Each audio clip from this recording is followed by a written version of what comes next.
তো ভাত খাও বাইরে নাই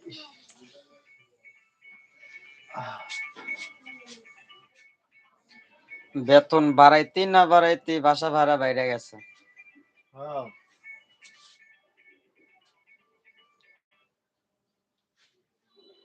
2500 জায়গা 3000 হয়ে যাচ্ছে, তাহলে বেতন বাড়া লাভ হলো কি? হ্যাঁ শুরু করলেন